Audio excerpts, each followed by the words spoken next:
É um prazer muito grande nós estarmos outra vez aqui juntos, ao vivo, na VMV TV, no nosso Papo de Graça. E nós temos hoje aqui o Habib, que é companheiro pelo menos uma vez na semana, o Tonho, o Antônio Fonseca, o Fonseca, que tem estado praticamente todos os dias, e hoje nós temos o nosso amigo querido Zezinho, que está conosco aqui para fazer parte dessa conversa. O Jack, infelizmente, não pôde estar.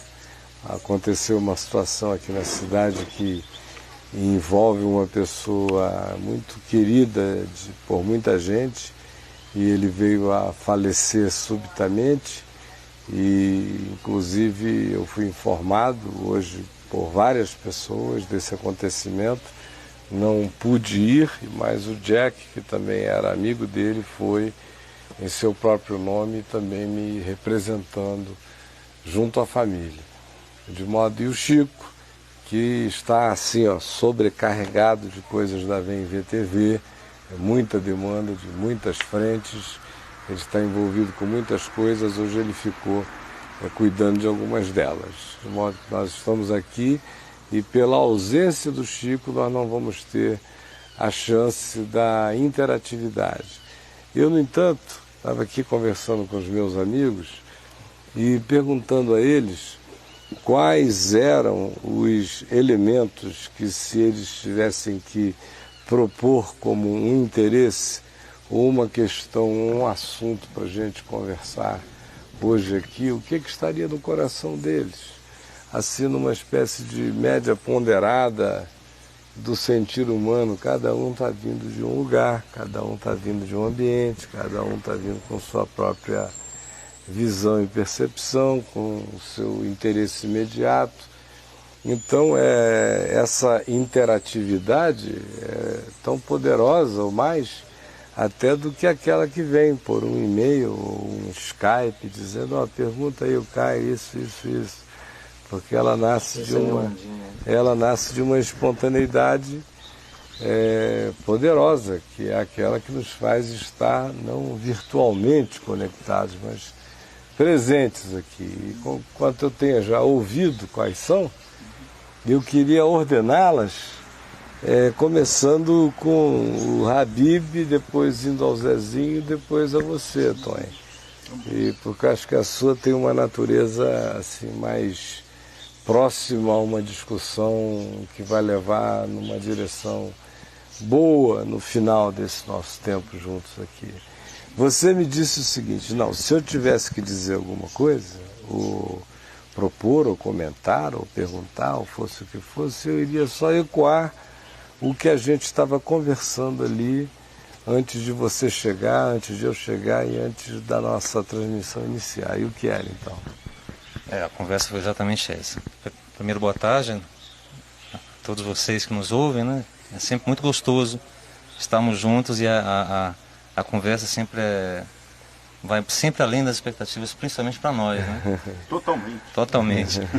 Eu assim que cheguei, surpreendi o Fonseca e o Zezinho num debate amplo com a página central de uma revista semanal, como devem ser as páginas centrais da maioria das revistas do Brasil, com o caso da moça americana que teve o rosto restaurado recentemente, americana, né?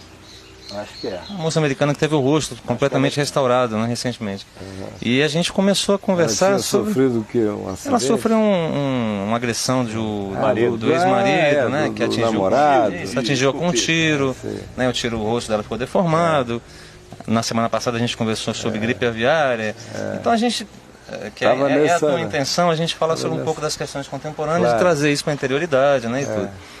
E na hora em que eu vi a foto da moça antes da cirurgia a qual ela se submeteu e após a cirurgia, eu tive uma sensação, eu compartilhei com o Zezinho e com o Fonseca, a gente conversava sobre isso, de que como nós, passando ao largo do fato de que a cirurgia dela teve razões estéticas, mas também teve razões funcionais, né? Então a cirurgia dela foi para melhorar a mastigação, melhorar a respiração, e ninguém tá questionando isso.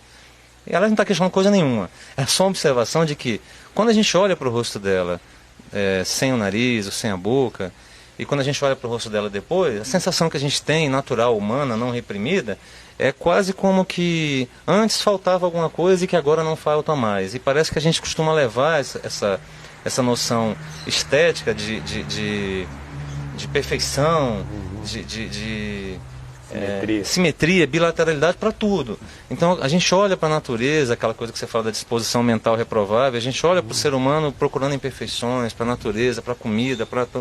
Aí primeiro a gente examina imperfeições físicas, depois a gente examina imperfeições morais, imperfeições emocionais, estéticas e tudo. Isso é uma coisa assim um pouco assustadora, porque por mais que você fale para você mesma, não, eu amo todo mundo indistintamente, eu não julgo ninguém, mas o primeiro órgão nosso que funciona, o olhar, na mesma hora você já diz, falta alguma coisa.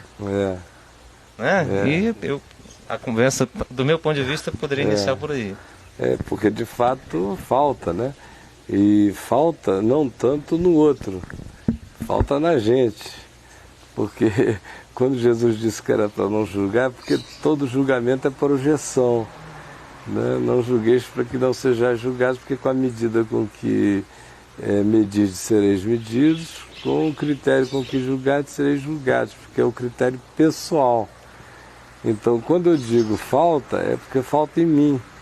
E essa é a noção mais intrínseca de pecado, é esse falta.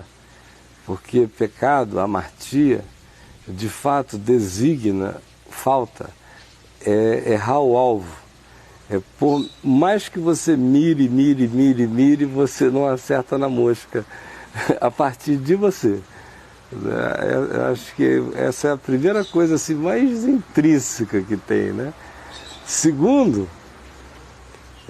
a gente vê o seguinte, a natureza não é simétrica. Já percebeu isso, né?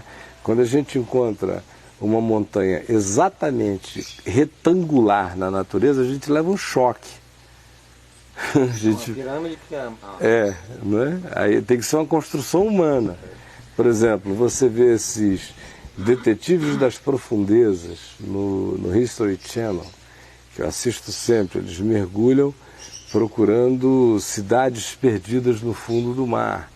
Então, especialmente ali naquela costa da África, na costa do Egito, eles vão atrás de simetria. É isso mesmo. Não é? Quando eles encontram assim 3 quilômetros de simetria nas pedras, eles dizem, bom, tem mão humana aqui, porque na natureza não tem simetria.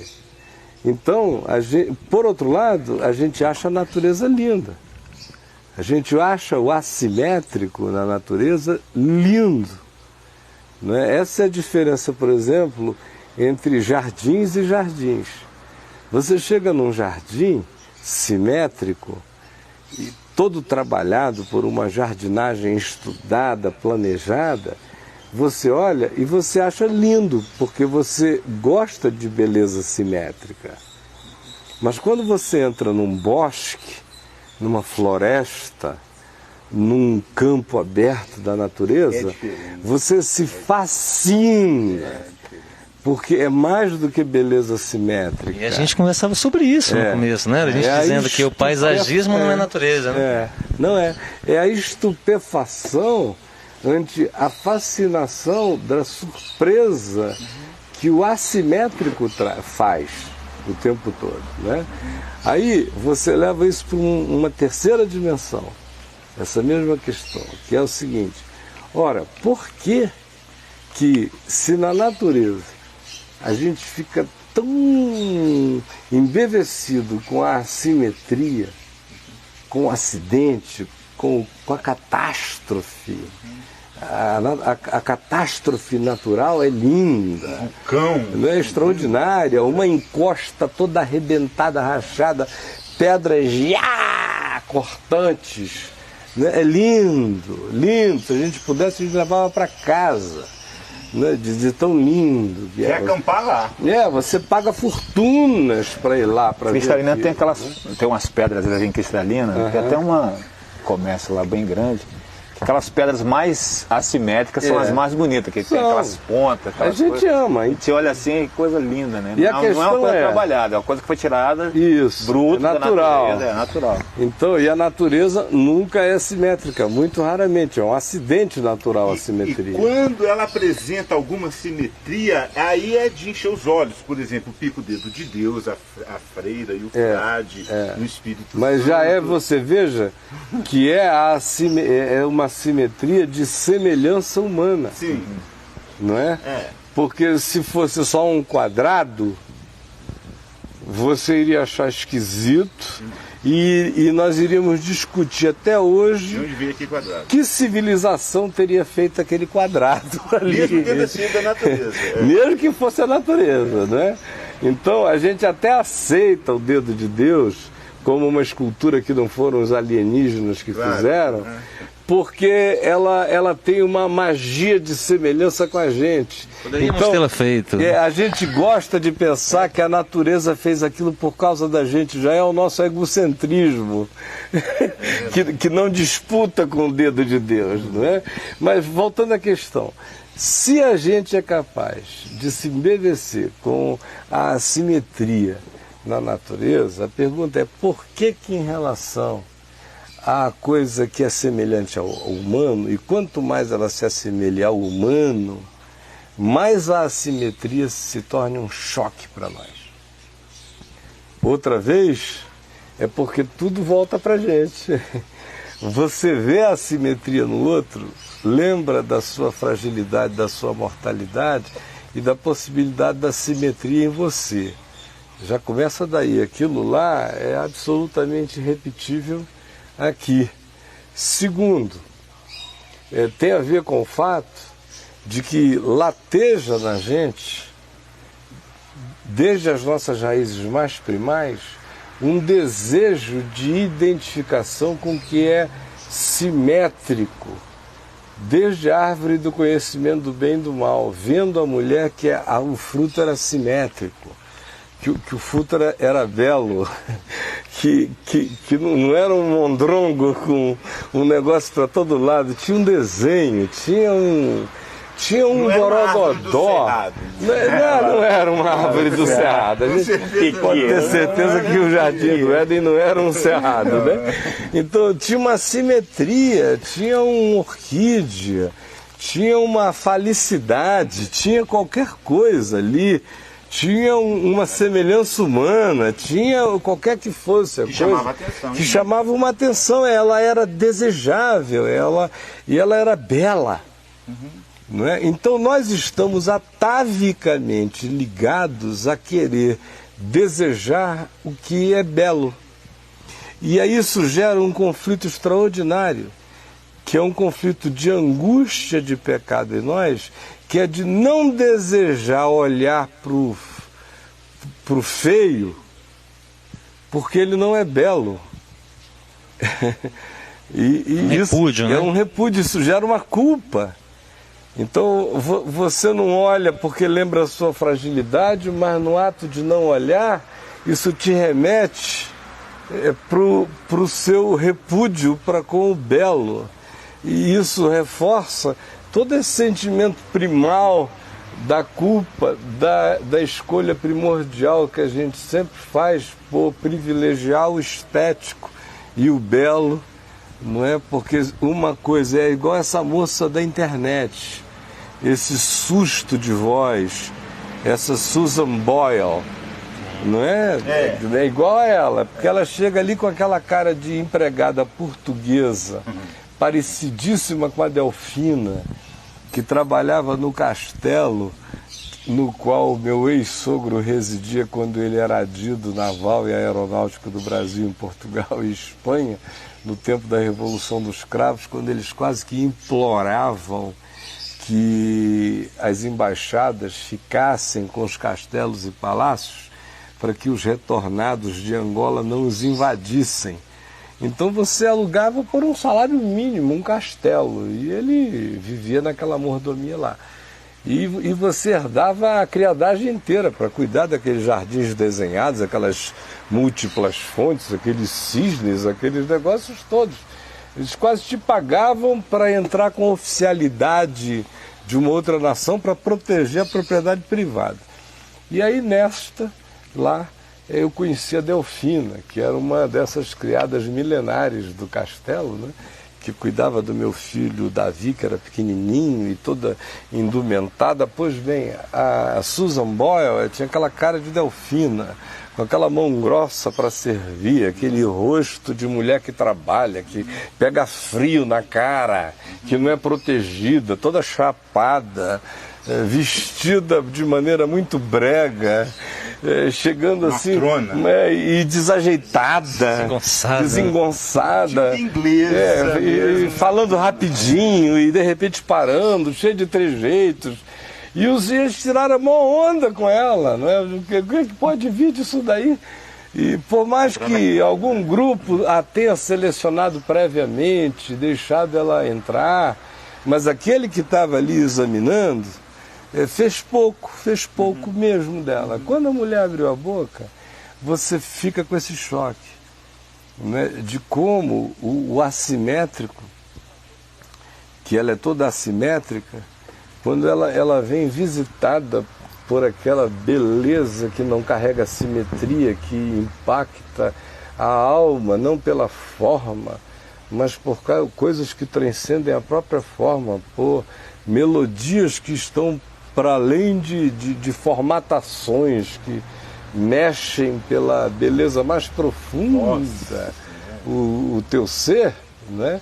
O susto foi ver a beleza nascer do julgamento estético, não é? A ponto de que a moça loura ali, juíza, disse: olha, isso aqui foi the greatest wake-up call of my entire life, não é? Isso aqui foi o maior cacete que eu já recebi na minha vida, porque isso é poderoso mesmo, né? E está presente aí na gente. E o que você acha, Caio? Porque, por exemplo, quando a gente fala, por exemplo, em simetria, a primeira simetria da qual a gente se lembra é a simetria que nossos olhos buscam, né? Agora, mesmo se a gente não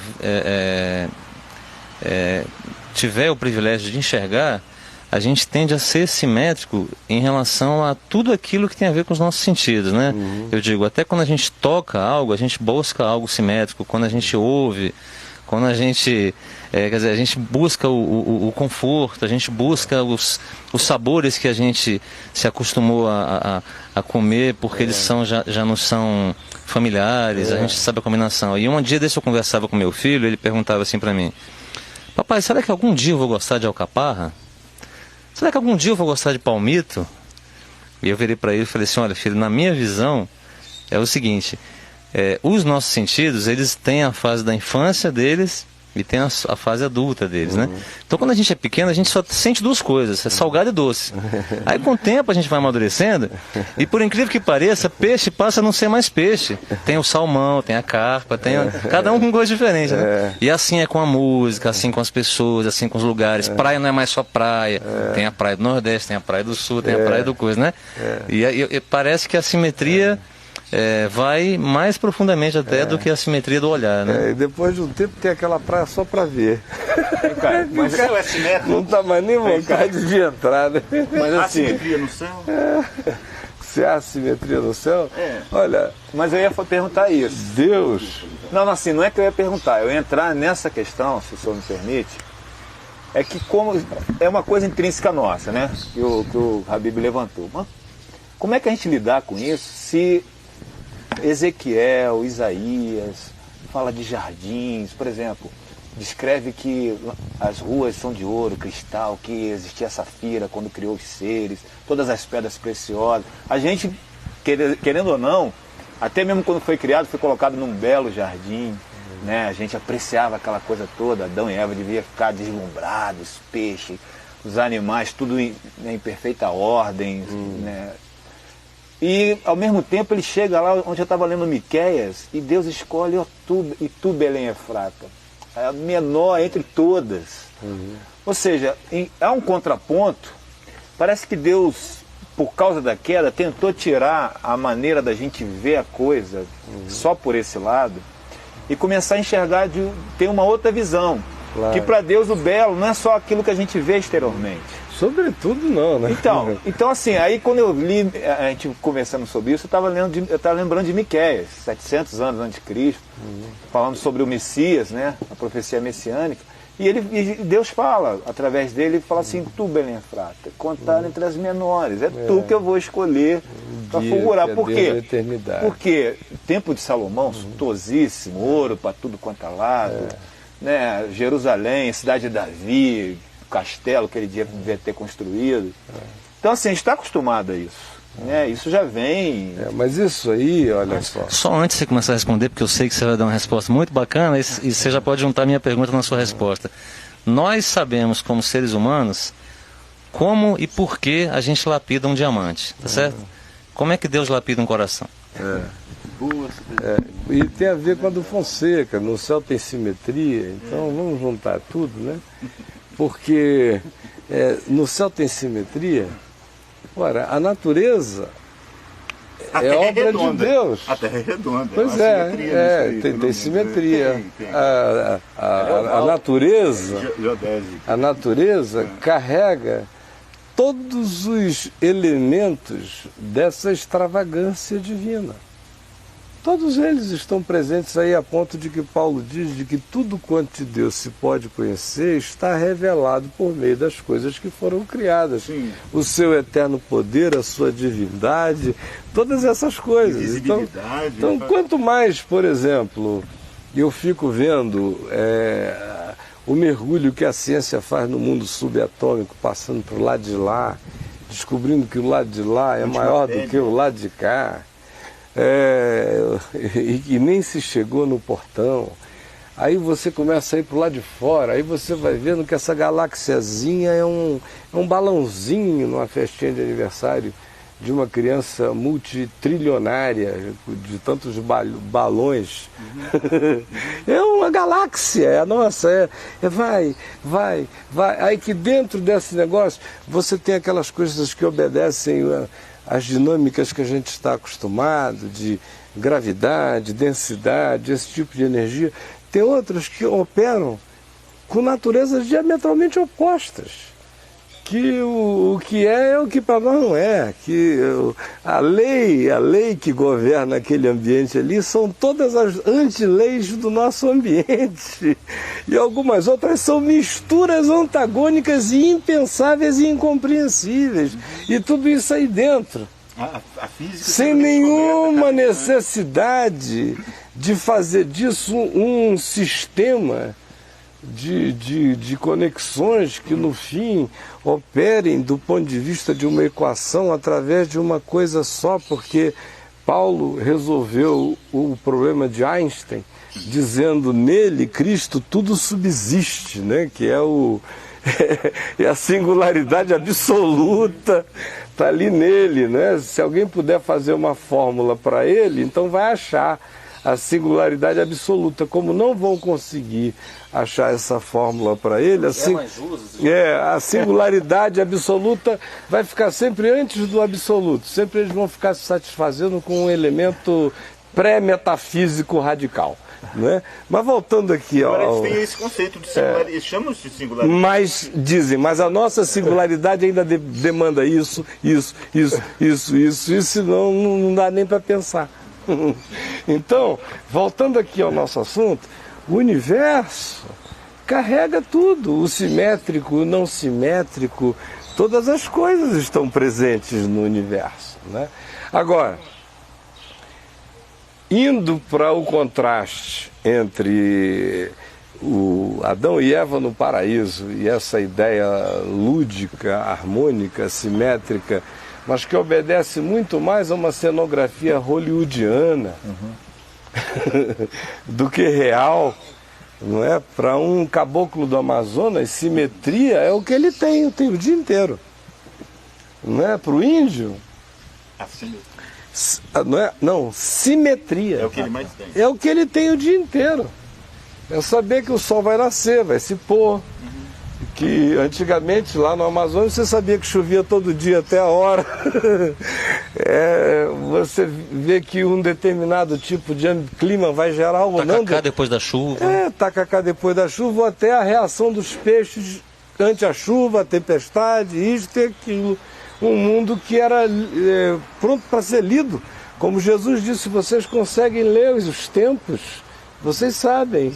Né? Então, o olhar humano, a mente humana, é que precisa projetar simetria nas coisas. Ela precisa. É por isso que, por mais que a gente ame a assimetria da natureza, a falta de simetria na maioria das coisas da natureza, quando a gente vai fazer o nosso jardim, tem que estar simétrico. A gente o faz simétrico. A gente o desenha porque a nossa mente precisa alguma coisa, pegando aqui o gancho da tua conversa com teu filho sobre a infância, que o é doce ou é salgado, alguma coisa nessa evolução da maturidade cerebral e mental do homem e o próprio processo de sobrevivência e de pedagogia de sobrevivência vai demandando uma crescente simetria micro-organizações nas micro-organizações de todos os níveis, para que a mente humana se adapte ao organismo mecânico no qual a sociedade humana se tornou em simetria absoluta. Agora, fazendo a viagem sua lá do Éden, primeiro o Éden pode ter sido de uma assimetria absoluta, como eu particularmente acredito que fosse. Quer dizer, era jardim pela abundância, pela fartura, pela beleza, pela exuberância, pela presença, pela biodiversidade, pela harmonia, por tudo, mas não necessariamente por simetria, né? Expulsar do jardim não significa sair de um lugar e trancarem o portão, agora vocês não passam mais para o lado de cá. É perder a conectividade. Com o bioma. Né? É perder o elão, o vínculo. Então, quer dizer, a ordem natural do Jardim da Éden é porque estava tudo vivendo em harmonia, porque havia um amor. Havia uma utilização total do potencial mental, de conectividade, de conversa, de entendimento com todos os entes criados. Havia um entendimento relacional, né, que foi rachado e que a própria Bíblia diz que foi. Que tem quebra, daqui para frente ele não vai gostar de você. Tem um doméstico que vai até aceitar, o selvagem vai ser selvagem. Não tem mais essa conversa de dar nome aos bichos. O bicho agora vai dar seu próprio nome pelo mal que te fizer. Então abre o olho. Mas o processo inteiro de simetrização, de culto à forma, de culto ao estético, se a gente pegar o modelo arquetípico do livro de Gênesis, a gente teria que dizer que é uma produção da geração de Caim. Porque a geração de Abel é uma geração pouco preocupada com a simetria. Quer dizer, o ofertório de Abel é ovelhinha. Quer dizer, não é algo pelo que ele possa fazer muito a respeito. A ovelha é. Só solta ela no campo e ela vai... E o ato do sacrifício é antiestético. Cortar o pescoço, derramar sangue, borrar tudo, é um negócio.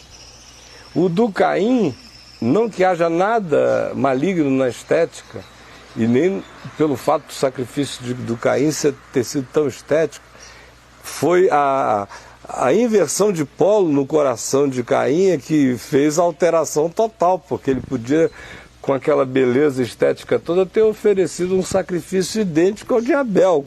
Se o coração tivesse sido bom e não competitivo, se não tivesse sido uma oferta que comparava a sua com a do irmão,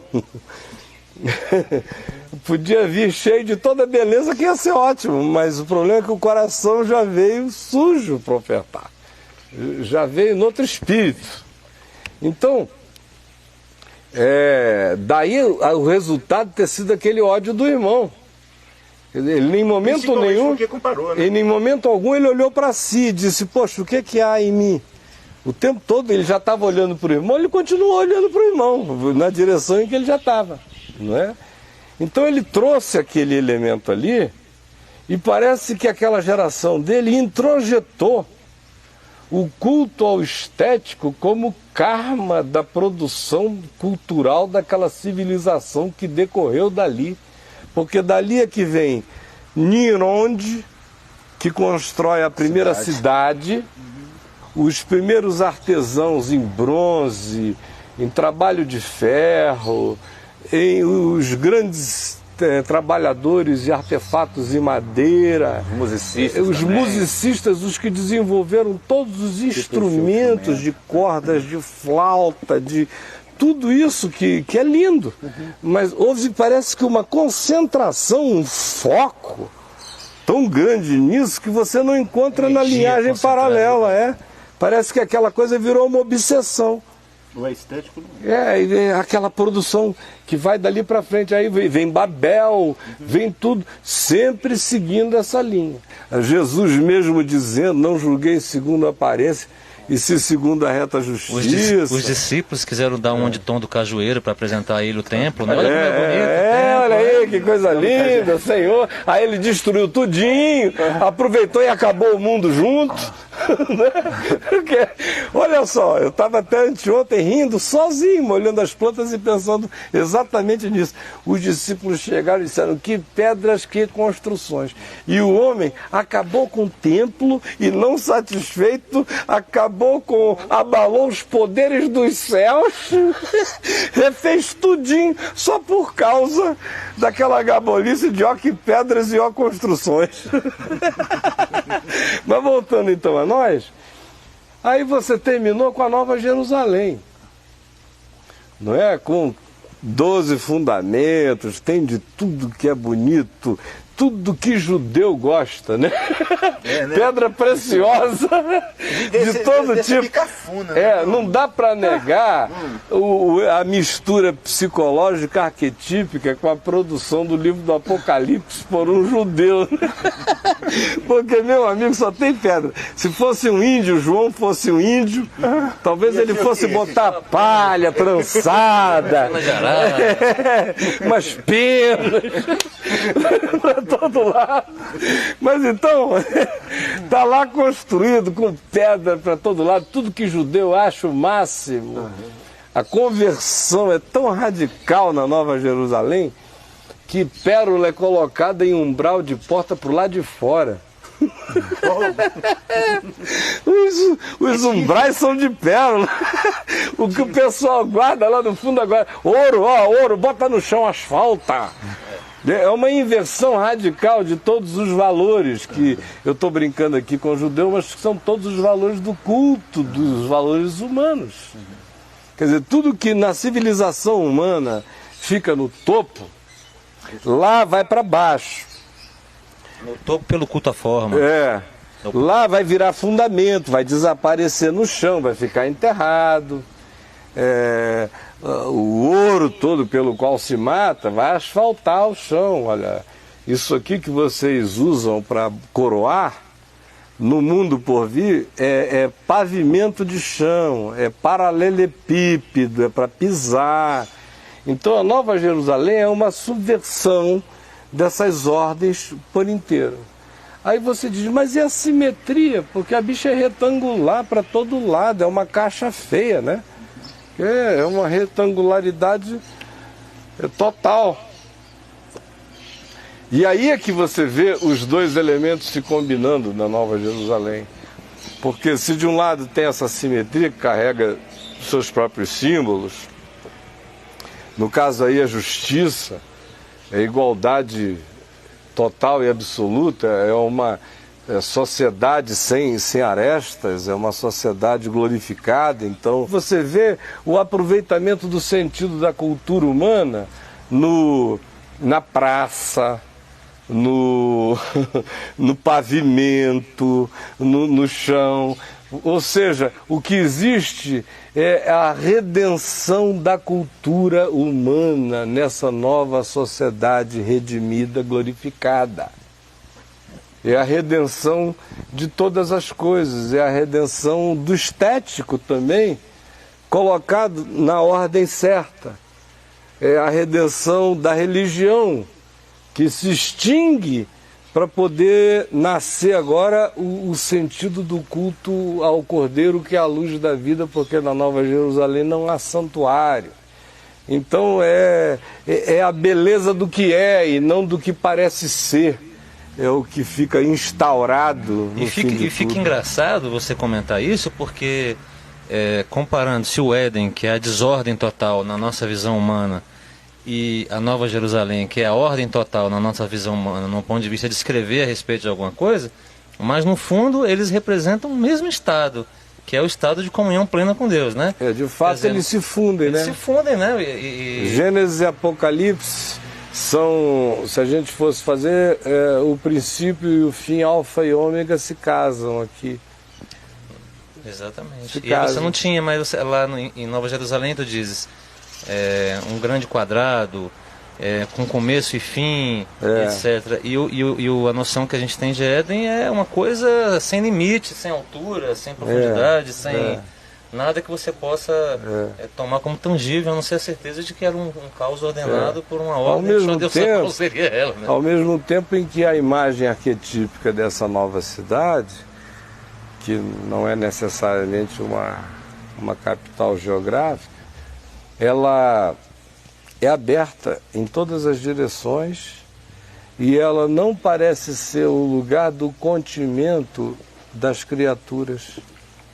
É um lugar de entradas e saídas e de se achar pastagem, é um lugar de ir e de vir, mas porque se diz que as nações da terra a ela afluirão com suas riquezas para cultuar. E também que as folhas da árvore da vida são para a cura de todos os povos. A construção não parece ser a de uma cidade fechada. Cabe mais de 144 mas infinitamente mais, né? Em fila. Em fila, né? Assim, é um lugar arquetípico de convergência, né, simbólica de todos os poderes, graças, harmonias e tudo mais, né, e curas e renovação do sentido eterno da existência, né, em comunhão. Tudo que é lindo, feito pelo ser humano, vai estar ali, então. Tudo, e lá ali, nada vai se perder das coisas belas. E em tantos outros lugares e não lugares dimensionais quanto música, Deus poesia tenha reservado para aqueles que o amam, né? Porque a gente não sabe de nada. Mas assim, parece que me dá a noção de que, uma ideia, de que Deus não tem crise com o belo, nunca teve. Claro. Ele criou tudo perfeito. Mas... E não criou nada feio, né? A então, gente assim, é que acha. Exatamente. Então eu penso assim, com ele não tem crise, mas os seres precisavam, os renovados, né, para acessar toda essa beleza, porque a gente vê tanto em Isaías quanto em Ezequiel referência ao rei de Tiro, né, mas a gente sabe que se projeta para a criação de seres anteriores a nós, e que foram criados com todas as pedras preciosas e tal. E esse ser lá escrito está dizendo assim: por causa da tua formosura te corrompeste. Uhum. Parece que a gente precisava passar pelo feio para voltar ao bonito. Uhum. Eu tenho essa impressão, que a gente precisava encarar o caos, encarar a destruição, encarar a fraqueza para poder se acostumar, ser normal à fortaleza, se acostumar ao feio para poder o belo ser uma coisa natural, passar por isso para poder lá na frente, como se fosse um mergulho, né, de limpeza, não sei, existencial, mais ou menos assim, que a gente lá na frente se acostumasse com isso, porque sempre, né, a gente vê no Antigo Testamento, sempre vai ter o contraponto de Deus, fazendo com que o nosso olhar, quando ele fala lá em Mateus, que os olhos é a candeia, é a luz do corpo, conforme o nosso olhar é que nós vamos estar envoltos em trevas ou em luz, é exatamente essa forma. Ele está tentando nos ensinar ou passar para a gente uma maneira diferente de olhar as coisas. E que a gente possa ver na feiura uma beleza. Porque se, para aquelas pessoas, eu achei interessante aquele cara reconhecer que aquilo foi um susto para ele. Porque a gente está acostumado a ver o roxinol, que é uma coisa linda, cantar bonito. Mas de repente vê um passarinho que é feio pra caramba, cantar um canto bonito, a gente se assusta. Um passarinho feio cantando assim, desse jeito. Então, é um susto natural. Todo mundo se assustou, não só na plateia, mas aqui fora. Quando ela abriu a boca, eu fiquei arrepiado. Porque eu também julguei. Então parece que é um processo natural que a gente tem e que o Evangelho se estabeleceu em nós para que a gente mudasse esse paradigma, mudasse esse modelo de ver as coisas. E que não é fácil. Não é fácil a gente discernir porque, por exemplo, num casal, a gente acha estranho um cara extremamente bonito, uma mulher feia. Ou uma mulher extremamente bonita, um cara feio. Um negro casar com uma loura. Essa coisa da simetria, estética também, a gente passa por aí. A gente julga, e é uma coisa assim, parece que é natural. A gente tem que assimilar a pancada e falar assim, peraí, mas por que não é normal? Por que não é natural? Porque o que ele viu naquela mulher, que aos meus olhos é feia, ele pode ter visto algo, o olhar dele para ela foi diferente, para estarem juntos. Mas eu olho de fora. Né? Então a gente sempre discrimina, sempre julga, porque a gente vai sempre olhar com o olhar exterior. A gente nunca sabe o que aconteceu na história dos dois.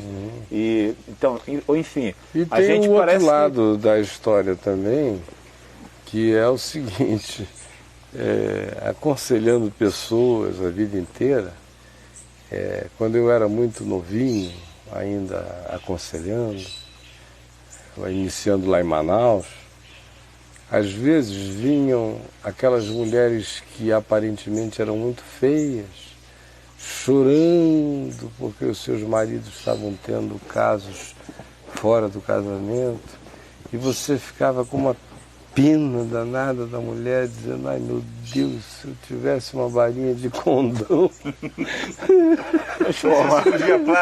para te curar, minha filha, porque do contrário, eu sou muita graça de Deus, vamos orar pela conversão dele, porque... Fala assim, baixa a ganância, Fiona. Então, só o Shrek pra jogar. Aí de um lado era aquilo, né? Aquela impotência danada, um sofrimento imenso, nada,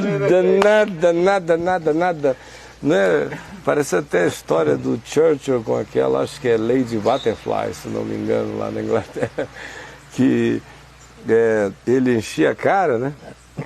E ficava bêbado, bebum lá no parlamento, e às vezes falava besteira, e um dia ela virou para ele e deu assim uma resmungada contra ele, falou,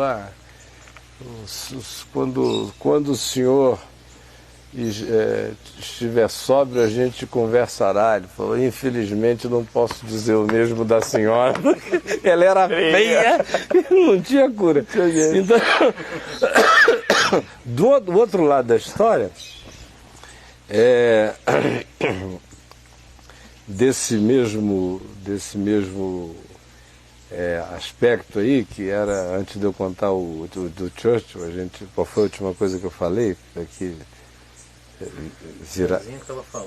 aí eu virei para você e você deu o exemplo da história da impotência de quando eu era jovenzinho, aconselhando a mulher que me dizia o que eu faço. Aí eu conheci o maridão dela lá, as mulheres em volta dele, e o cara pulando a cerca, e a minha impotência de ajudar a mulher. O que eu faço, não é? Tinha que haver dom de cura para impor as mãos sobre isso, e Didi Ávila, né, que orava e as pessoas ficavam magrinhas na hora, né? Eu nunca vi ele orar e uma feia ficar linda. Então não havia esse milagre. Essa unção pitangui não tinha. Não tinha, unção pitangui, esse avivamento. Aí, o outro lado da história, que eu já vinha me deparar com ele mais quando em 81 eu mudei para Niterói para ser pastor lá, e as mulheres do Rio e de Niterói, na média, eram mulheres mais bonitas do que as mulheres do Amazonas. As mulheres do Amazonas, na média, têm aqueles corpos mais gulosos, mas o rosto não tão simétrico para o gosto brasileiro semi-europeizado.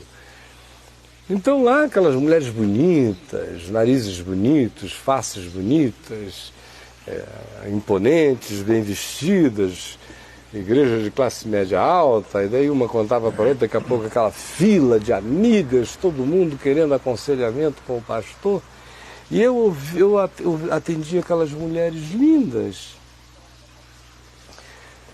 Para cada 10, 9 reclamando da mesma coisa, de que os seus maridos pulavam a cerca, que não davam a mínima para elas, que não queriam coisa nenhuma com elas, que o sexo era rarefeito e que elas viviam à míngua, mostrando, no mínimo, que se não houver amor, logo depois de um tempo, até a mais bela torna-se desinteressante para o sujeito que não a ame, cansa.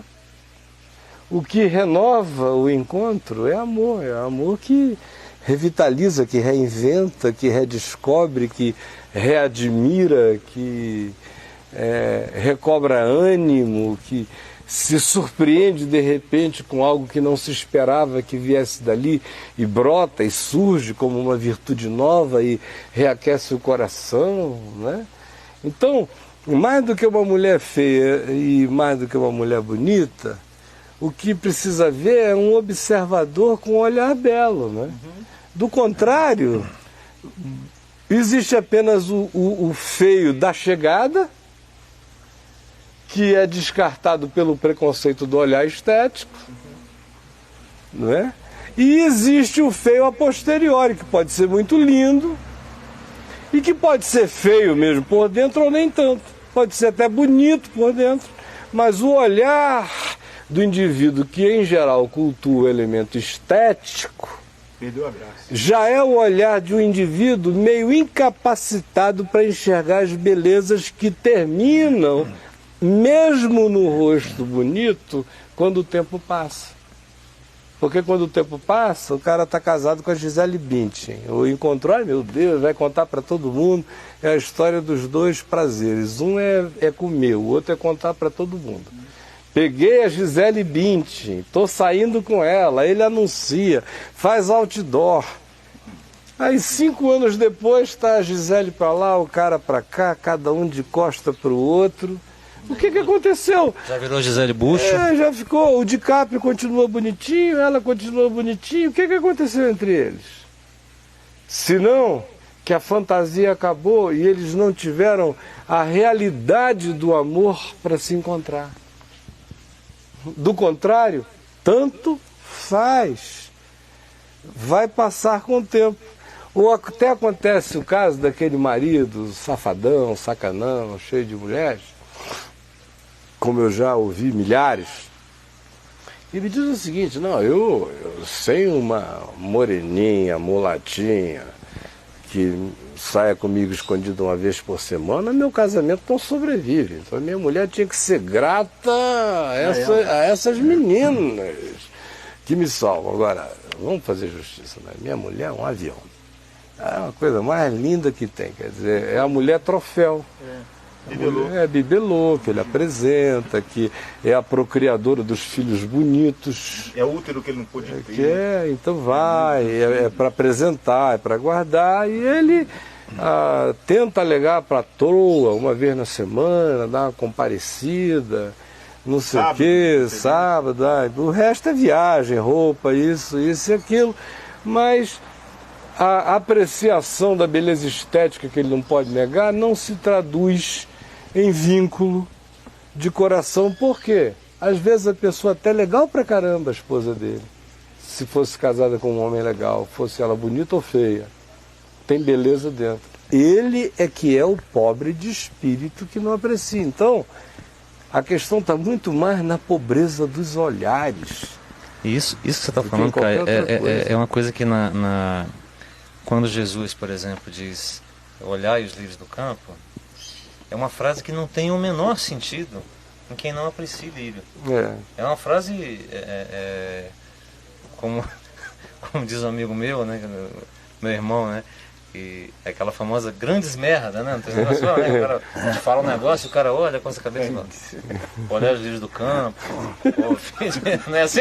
Olhar os lírios do campo, veja os pardais. Isso, pra fora e fala assim, grandes merda, não tô vendo? Porque se a pessoa não tiver um coração pleno para poder dar algum valor ao lírio, não vale a ave do céu, né? Não tem sentido, né? Não faz sentido, vai continuar. Agora deixa eu falar um negócio contigo. Uma vez eu ouvi você comentando sobre a cura daquela senhora corcunda, né? E você comentava que algumas pessoas só conseguem acreditar em curas físicas, né, que não conseguem imaginar aquela passagem da mulher corcunda como sendo alguém sobrecarregado por algum fardo emocional, psicológico, né? Que o texto ele comportava essas duas leituras. E aí nós vamos voltar para o tema da simetria, né? Você não acredita que alguém mais condicionado pela simetria tende a só perceber a cura física do que a outra pessoa que já também está... Não é? A pessoa muito impressionada pela simetria, ela embarca mais fácil na teologia da prosperidade. A pessoa muito impressionada pela simetria, ela precisa acreditar numa teologia de bênçãos materiais abundantes. Ela precisa acreditar em curas divinas com mais regularidade. Ela precisa crer que o maior sinal da bênção de Deus seja riqueza e prosperidade e segurança financeira. Ela precisa se tornar membro de uma agremiação religiosa que tenha a aparência de moralidade e respeitabilidade. Ela vai preferir, especialmente se o lugar das reuniões for um templo ordeiro, confortável e belo, ela vai preferir ainda mais se a tesouraria for auditada por alguma auditoria externa e se o pastor tiver cursos de mestrado, de PhD, disso e daquilo. Se tiver um bom coral e se o maestro ainda for o maestro da orquestra sinfônica da cidade, que dá uma canja lá na igreja, aí vira a glória, muito mais, não é? Então uma coisa empurra a outra nesse sentido religioso, tanto quanto empurra na mesma ou em qualquer outra direção da vida, que é a direção da superficialidade. Sempre. Porque quando eu olhei, por exemplo, a imagem da moça, eu senti um pouco isso. Quando eu olhei para a imagem da moça, eu me perguntei assim, quantos de nós, incluindo eu, nos alegramos pela volta das funcionalidades do corpo dela, e quantos de nós se alegra pelo fato de que ela está quase adquirindo a fisionomia humana? Já pode ser olhada de novo, né? Eu fico feliz por ela também, claro, porque se eu tivesse a circunstância dela, eu ia querer ter um rosto novo, claro. Ela ficou muito feia, tadinha. Ficou deformada, né? Feia a gente mas ela ficou deformada. Fora do padrão. Feios, fétidos. Né? Hoje em dia a ciência diz que dessas criaturas aqui da Terra, nós somos os mais fedidos de todos. Os animais têm pavor. O nosso cheiro é um... Imagina, uma carninha gostosa dessa aqui, leão, tigre, tinham que preferencialmente querer comer. Por que a nossa carne é tão desprezada? Até tubarão gosta. É uma gosma. Nós somos a lesma gambarizada da criação, não é? Ele machuca a gente só na hora que morre. Não gostei. Larga. Tem que fosse uma foca. Nós somos horrorosos. Mas a gente precisa não se sentir, né? A gente, por exemplo, chega em Paris hoje, aí anda por ali, Chanel número 5, tudo cheiroso, não sei o quê, Paris é uma maravilha. Lê os livros dos filósofos franceses, lembra do iluminismo, vai ao Louvre, isso e aquilo, e Versalhes e tal. Meu Deus, Paris já foi o lugar mais podre da Terra durante séculos, podre. Mas todo mundo se acostumava. E era um show morar naquela sujeira. E as narinas vão virando narinas do catador de lixo, coitado, que se habitua àquilo para sobreviver. Então, o nosso mau cheiro é resultado da nossa necessidade de autoconvívio, nossa adaptação, nosso indo daqui para o Rio de Janeiro, né? A coisa que sempre ficou marcada, que quando meu pai foi transferido do Rio para Brasília, quando a gente voltava para visitar os parentes lá, a coisa que sempre marcava era o cheiro da entrada ali. Da entrada. Quando desce a Serra de Petrópolis, você entra no Rio. Aquele mangue ali, aquele cheiro. E era interessante, que era gostoso, prazeroso para mim, que eu falava, eu estou no Rio. Estou chegando. Estou chegando, entendeu? Então, assim, tem aquele cheiro horrível, mas eu falava, estou no Rio de Janeiro. Porque, inclusive, a subjetividade do elemento estético, e nesse quesito a gente pode incluir o cheiro, né? Como fazendo parte desse ambiente do que está classificado como cheiroso e mal cheiroso, nós temos uma classificação. Do ponto de vista de quem está cheirando. De quem está cheirando e do mercado se você sentir que compra os odores, né?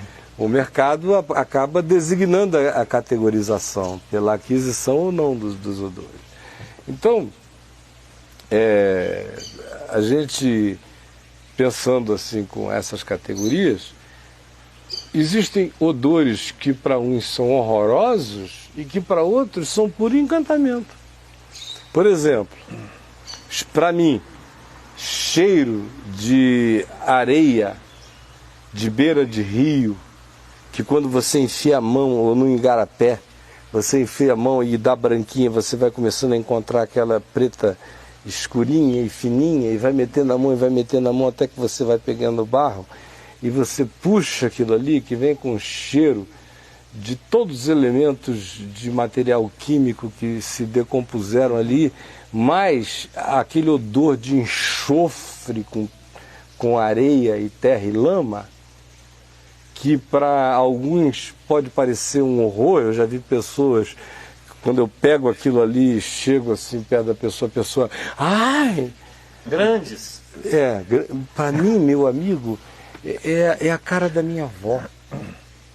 Tem cheiro de casa assando, de peixe assando na beira do rio, de infância, de brincar de pataca de terra jogando nos primos, de me melar naquele negócio inteiro. Então é um enxofre mais precioso do que o Chanel número 5, assim como o cocô de cavalo. Cocô de cavalo para mim é uma delícia. Eu já cheguei até a encomendar de um amigo meu numa fazenda, agora me traz uma caixa de cocô de cavalo. Eu espero que quem esteja vendo em casa não mande, porque a minha esposa, a Adriana, não gosta da ideia. Mande o cavalo.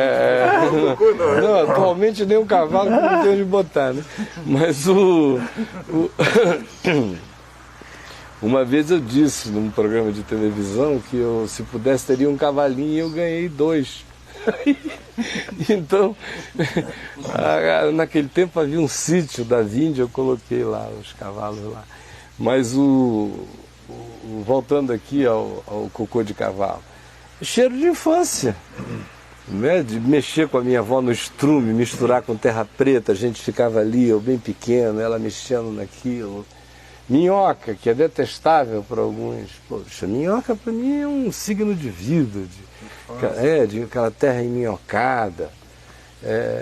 Mas são categorias de experiência, né? De sensorialidade, igual cheiro de saúva, que eu adoro. Quando era criança eu ficava cheirando formiga. Sou amazonense. Fui ver televisão pela primeira vez com 10 anos. Brincadeira, o que era? Era amarrar aquelas paquinhas com linha fina e ficar brincando com elas, tanajura, peão, era amarrar formiga uma na outra e fazer aquele monte de saúva caminhando amarrada, era cheirar a terra, era enfiar nariz em buraco de formigueiro, distinguir os buracos, os formigueiros.